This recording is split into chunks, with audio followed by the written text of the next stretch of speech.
여러분 안녕하십니까. 11시 코로나19 통합 뉴스를 시작합니다. 올해 영시 기준 국내 신규 확진자는 113명 늘어서 누적 확진자 수는 22,504명으로 집계됐습니다. 국내 발생이 105명, 해외 유입은 8명입니다. 잠시 뒤 중앙재난안전대책본부의 브리핑이 있을 예정입니다. 먼저 박광식 의학전문기자와 함께 이야기 나누겠습니다.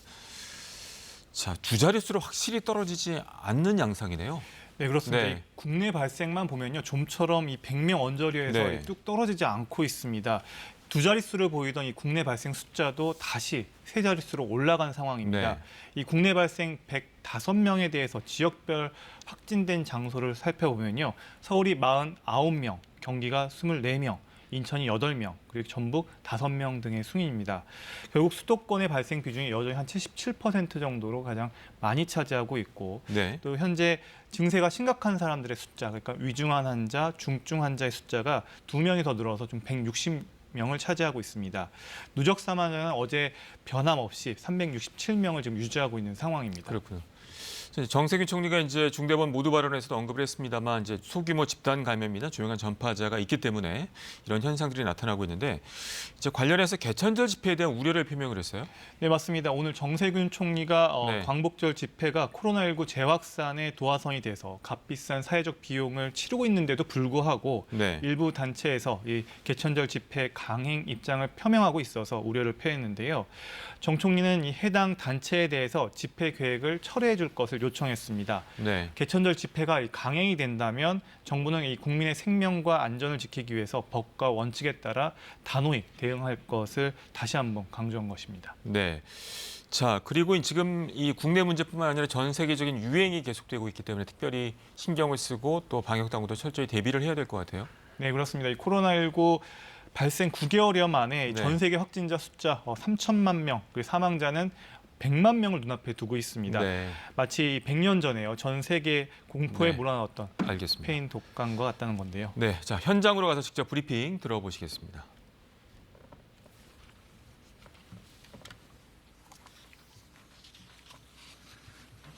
(9월 16일) 수요일 정례 브리핑을 시작하겠습니다. 오늘 0시 국내 발생 환자는 105명입니다. 그 가운데 수도권 환자가 81명으로 5일 연속 두 자릿수를 유지하고 있습니다. 수도권과 전국의 사회적 거리두기 효과가 나타나며 국내 환자 발생은 계속 억제되고 있습니다. 다만 감소 추세가 아직까지도 완만한 상황으로 지속적인 거리두기 노력이 필요하다고 판단됩니다. 국민 여러분들의 협조에 감사드리며 지금까지처럼 국민 한 분 한 분이 방역의 주체로서 방역 수칙을 철저히 지켜주실 것을 부탁드립니다. 특히 수도권 주민들께서는 불필요한 외출과 모임을 자제해 주시고 사람이 많이 밀집하는 다중이용시설 방문을 자제해 주실 것을 당부드립니다. 수도권의 재유행을 겪으며 정부는 코로나19에 대응한 병상, 의료 인력 등 의료체계의 여력을 확충하기 위한 노력을 계속하고 있습니다. 최근 위중과 중증 환자가 크게 늘면서 중환자 치료 병상에 대한 우려가 제기되고 있습니다. 위중과 중증 환자 모두가 중환자 병상에 입원하여 치료받고 있는 것은 아닙니다. 중증 환자라고 하더라도 환자의 상태가 수시로 변화하여 일반 병상에 입원하는 경우도 있습니다. 중환자 병상에서 집중 치료가 필요한 중환자들은 대부분 위중 환자에서 나타나며 정부는 이들을 위한 중환자 치료 병상을 계속해서 확충해 나가고 있습니다.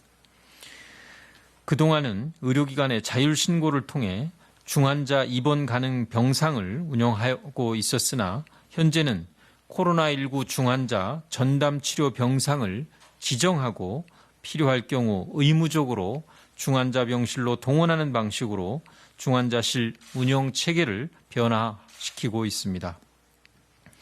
현재까지 수도권의 16개 병원의 64병상을 지정 완료하였고 이달 말까지 총 100병상 이상 지정하는 것을 목표로 추진하고 있습니다. 또한 병동 전체를 중환자가 입원하는 병상으로 운영하는 전담 병동 지정 제도를 도입해서 연말까지 100병상 이상의 중환자 병상을 추가로 확보할 계획입니다. 내년 3월 말까지는 중환자 긴급치료병상 사업을 통해서 400여 개의 병상을 추가 확충하며 총 600여 개 이상의 중환자 병상을 확보하게 되어 재유행이 발생하더라도 중환자 병상이 안정적으로 운영되도록 하겠습니다. 중환자 병상의 충분한 인력을 확보하기 위해 이달부터 중증환자 전담 간호사의 양성을 위한 교육을 진행하며 총 250여 명의 현장 투입을 준비하고 있습니다. 이와 함께 군에서도 군의관, 간호장교 등의 지원에 적극 나서고 있습니다. 더불어서 국립중앙의료원, 국립대학병원 등 15개의 공공의료기관의 간호 인력을 신속하게 확충할 계획입니다. 이들 병원들의 정원을 조정하여 약 500여 명을 증원 조치하였고 이들에 대한 채용 절차도 신속히 진행토록 할 계획입니다. 한편 경증과 중등증 환자에 대한 병상은 감염병 전담병원의 재지정, 생활치료센터의 추가 확보 등을 통해서 안정적으로 확보하고 있습니다. 특히 생활치료센터의 경우에는 19개 시설 총 4,300여 명 정원 규모로 충분한 여력을 확보하여 운영하고 있습니다. 앞으로는 입소 환자의 건강 상태를 안정적으로 관리할 수 있도록 모바일 기기의 앱을 통한 비대면 진료 시스템 구축도 추진할 계획입니다. 중환자 병상을 중심으로 의료체계의 대응 역량을 충실히 확충한다면 사회적 거리두기 기준과 조치들도 보다 유연하게 적용할 수 있을 것으로 기대합니다. 우리 의료체계의 역량과 방역적 필요성 등을 종합적으로 판단하여 사회적 거리두기를 계속 정비해 나갈 계획입니다. 다음으로 병원 입원 환자의 진단검사에 대한 건강보험 적용에 대하여 말씀드리겠습니다. 그간 요양병원과 정신의료기관 등 고위험시설의 입원 환자에 대해서는 진단검사가 건강보험이 적용되어 50%의 금액을 지원해 왔습니다. 또한 의심 증상이 있어서 검사가 필요하다고 의사가 판단한 입원 환자는 그 진단검사 비용을 건강보험과 국비를 통해 전액 지원해 왔습니다. 그러나 최근에 병원의 감염 전파 사례가 늘고 있어 의료기관 방역을 보다 정밀하게 강화할 필요성이 높아지고 있습니다.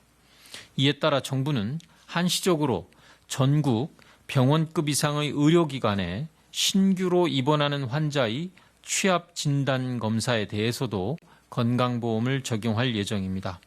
오는 21일부터 거리두기 2단계 종료 시까지 한시적으로 적용되며 검사비 가격은 약 2만 원으로 그 가운데 50%를 건강보험이 지원할 예정입니다.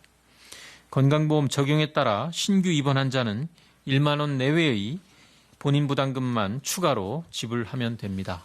이와 함께 수도권의 요양병원과 요양시설을 대상으로 표본 진단 검사도 실시하여 혹시 발생할 수 있는 집단 감염을 최대한 신속하게 찾아내도록 하겠습니다. 최근 정부가 시기별로 진단 검사의 건수를 임의로 조정하거나 그 결과를 조작한다는 근거 없는 주장이 반복되고 있어 이에 대해서 다시 한번 명확하게 설명드리고자 합니다. 검체의 채취는 전국의 621개소의 선별진료소에서 실시되며 이 가운데 보건소 260개소를 제외하고 나머지 대부분은 민간 의료기관으로서 정부가 검사 건수를 임의로 늘리거나 줄일 수 없습니다. 또한 진단검사도 대부분 민간인 약 150개 곳의 기관에서 수행하고 있으며 그 모든 과정이 PCR 기기에 실시간으로 기록되어 검사 결과를 조작하는 것은 원천적으로 불가능한 상황입니다. 검사량이나 결과를 인위적으로 조정하려면 이 모든 선별진료소와 검사기관의 인력이 이러한 조작에 협조해야 가능한 일이며 이는 현실적으로 결코 있을 수 없는 일임을 다시 한번 강조하여 말씀드립니다. 추석 연휴 기간 고속도로 통행료 유료 전환에 대해 말씀드리겠습니다. 2주 뒤로 다가온 추석 연휴 기간의 대규모 인구 이동에 따른 감염 확산이 우려되어 정부는 추석 방역 대책을 발표한 바 있습니다. 이를 통해 국민들께 가급적 고향과 친지 방문을 자제하고 집에서 명절을 보내시기를 권고드리고 있습니다. 이러한 조치의 일환으로 정부는 고속도로를 통한 이동을 줄이기 위해 추석 연휴인 9월 30일부터 10월 2일까지의 3일간의 고속도로 통행료를 유료로 전환하기로 하였습니다. 고속도로 통행료는 2017년부터 명절 기간 동안 면제되어 왔으나 금년에는 대규모 인구 이동에 따른 재확산 위험을 최소화하기 위해 유료로 전환하였다는 점 양해 부탁드리며 가급적 친지 방문이나 여행 등을 자제하는 데 동참해 주실 것을 당부드립니다. 해당 기간의 고속도로 통행료 수입은 정부나 도로공사의 수입으로 활용되지 않고 추석 연휴 기간 동안 휴게소 방역 인력과 물품 지원 등 코로나19 대응에 활용하고 남는 비용도 공익기부를 통해 코로나19 방역에 활용할 예정임을 함께 알려드립니다. 10월 3일 개천절 서울 시내 집회에 대한 대응 계획에 대하여 말씀드리겠습니다. 대규모 집회의 경우에 전국에서 다수가 밀집하여 구호 등 침방울 배출이 많은 활동을 하기에 감염 확산의 위험성이 매우 높습니다. 지난 광복절 집회와 관련하여 현재까지 581명의 확진자가 발생하였고 집회로 인한 추가 전파가 서울뿐 아니라 14개의 시도, 10여 개의 시설에서 발생한 바 있습니다. 이러한 위험을 방지하기 위하여 정부는 개천절 집회에 대해서는 철저하게 대응할 계획입니다. 우선 신고 집회 가운데 규모가 10인 이상이거나 종로 등 집회 금지 지역 내로 신고한 87건의 집회를 금지 조치하였습니다. 또한 집회를 강행하는 경우 정부는 신속하게 해산 절차를 진행할 것이며 불법 행위자는 현장 검거와 체증을 통해 예외 없이 엄중 수사할 것입니다. 집회 참가자와 우리 모두의 안전을 위해 다시 한번 집회 자제를 강력하게 요청드립니다. 일상의 불편과 생업의 피해를 감수한 국민 여러분들의 노력으로 수도권을 비롯한 전국의 확산세는 조금씩 진정되고 있으나 여전히 감염 확산의 위험 요인은 일상 곳곳에 있습니다. 지금의 진정세를 이어나가고 또 안정화하기 위해서는 지금까지의 거리두기 노력이 계속되어야 합니다. 또한 추석 연휴의 대규모 인구 이동이 예정된 만큼 그 전까지 최대한 환자 수를 줄이고 지역사회에 잠복한 감염을 조기에 발견해야 합니다. 수도권의 거리두기 단계 조정으로 다시 운영을 재개한 시설은 핵심 방역 수칙을 준수하며 안전하게 영업하여 주시기를 부탁드립니다.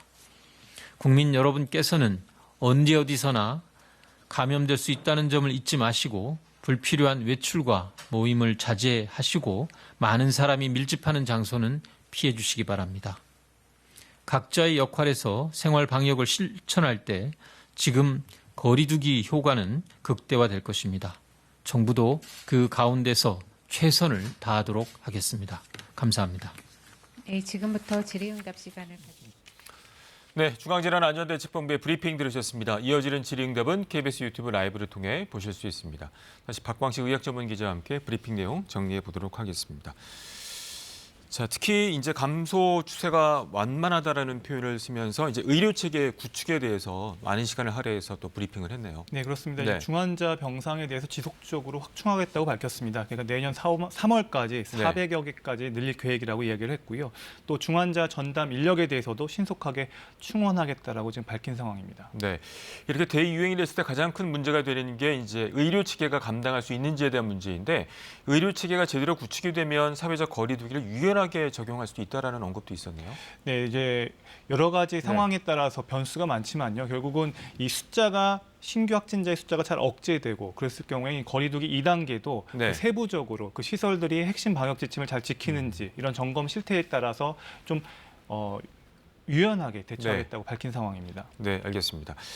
자, 그리고 그동안에 보면은 이제 병원에 문제가 발생해서 입원 환자에 대해서는 이제 건보료에서 50% 지원이 되고 의심 증상 환자는 100% 지원이 됐는데 이번에 한시적으로 신규 입원 환자에 대해서 검사비가 지원이 되네요. 네, 맞습니다. 이 거리두기 네. 2단계 한시적으로 적용되는 방침에 대해서 얘기했는데요.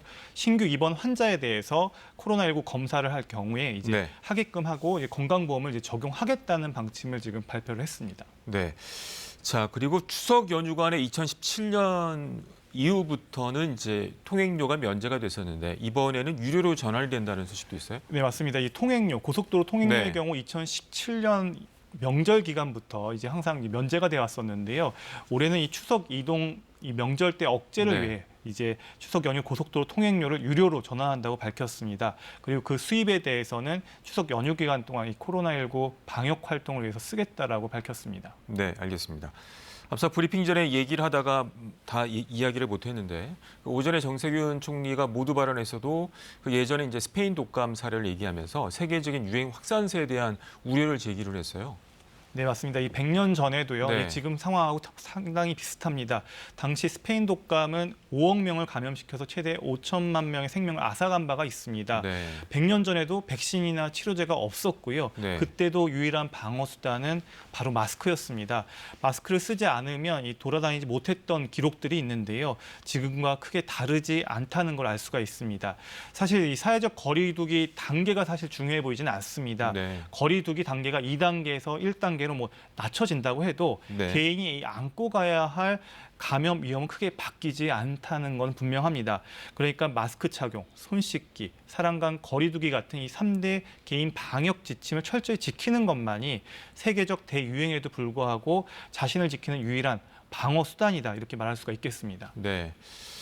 자, 지금 뭐 진정됐다가 또 대유행된 이런 패턴들이 계속 되기 때문에 백신이 나올 때까지 각별히 신경을 써야 될 텐데 또 우려스러운 것 중에 하나가 이제 가을과 겨울이 되면 이제 독감 관련해서도 얘기가 나오지 않습니까? 이 독감 네, 백신이 참 맞습니다. 중요하죠. 네, 그렇습니다. 그 네. 어느 때보다 중요한 해가 될 것 같은데요. 전문가들이 가장 우려하는 거는 이 코로나19 유행하고 이 인플루엔자, 이른바 독감하고 같이 유행하는 상황입니다.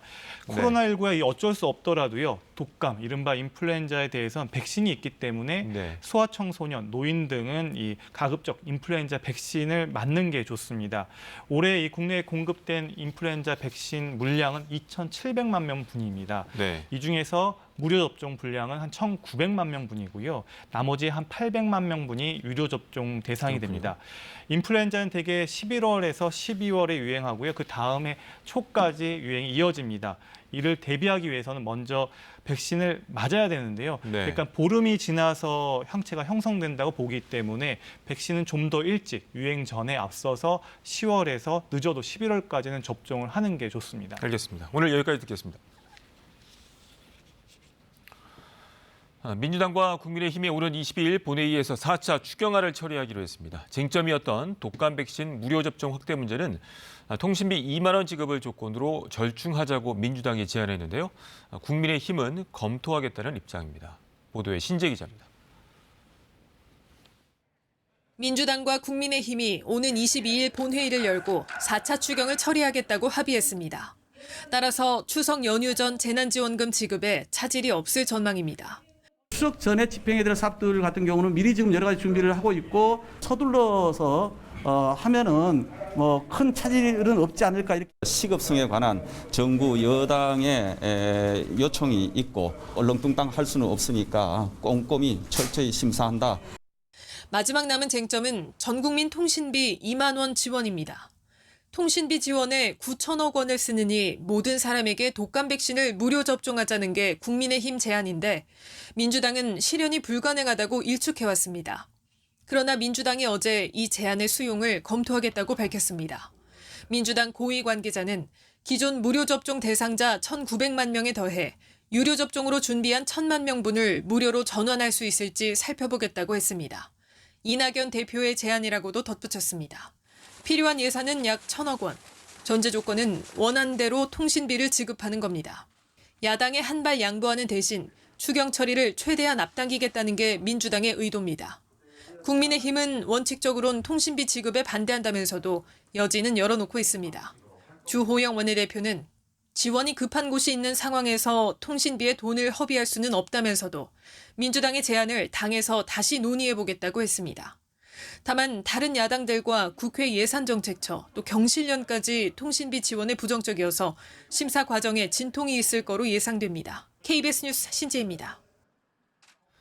다음 주부터는 학생들의 등교 수업이 다시 시작됩니다. 거리두기 2단계 기준에 따라서 등교 인원을 제한하고 원격 수업도 함께하는 방식인데요. 교육당국은 원격 수업의 질이 제각각이라는 지적에 대해서 개선책도 함께 내놨습니다. 하지만 불만과 우려는 여전합니다. 홍석우 기자가 취재했습니다. 기존 원격 수업에선 등교에 맞춘 실시간 출석 확인에 빈틈이 많았습니다. 아직까지 어리기 때문에 기본적으로 생활 습관 체크가 들어가줘야 되는데 일어나는 시간, 기본적인 생활 자체도 다 무너졌거든요. 하지만 앞으로 전국의 모든 학교는 원격 수업 때 조례와 종례를 실시간으로 해야 합니다. 교사는 화상 프로그램과 SNS로 학생의 출석과 건강 상태를 확인하고 원격 수업 내용도 알려야 합니다. 또 한 주에 한 번 이상 실시간 쌍방향 수업을 하고 EBS 등 콘텐츠 활용 수업 중에도 채팅 등을 통해 실시간 소통을 늘립니다. 일주일 내내 원격 수업이 지속되는 경우에는 선생님께서 주 1회 이상은 전화 또는 개별 사회관계망 서비스 등을 통해 학생, 학부모와 상담해 주시기를 당부드립니다. 그러나 교육계에선 당장 다음 주부터 이런 대책을 실행하기 쉽지 않다는 반응이 나옵니다. 11월은 돼야 모든 교실에 무선 인터넷과 화상 시스템 설치가 가능할 것으로 보입니다. 실시간 쌍방향 수업이 원활히 진행될 수 있도록 교사 학생에 대한 기기 지원이라든지 학내망 구축이라든지 또 보조 인력 확충이라든지 이런 것들을 충분히 지원하면서 특히 학습 격차 우려가 큰 중고생을 위한 대책도 미흡하다는 평가입니다. 중고등 같은 경우에는 교과별로 선생님들이 다 다르기 때문에 담임교사가 조종례를 실시간으로 한다고 해서 학습적인 부족함을 채워주기에는 역부족이거든요. 등교 수업은 일단 다음 주부터 10월 11일까지 진행되고 중학교 이하의 경우 등교 인원은 전체의 3분의 1, 고교생은 3분의 2 이하로 제한합니다. 고3 학생들도 매일 등교하지 않아도 됩니다. 교육부는 앞으로 코로나19 확산 상황을 보고 10월 11일 이후 수업 일정을 결정할 계획입니다. KBS 뉴스 홍석우입니다. 코로나19 통합 뉴스룸은 잠시 뒤 12시 뉴스에서 이어집니다. 고맙습니다.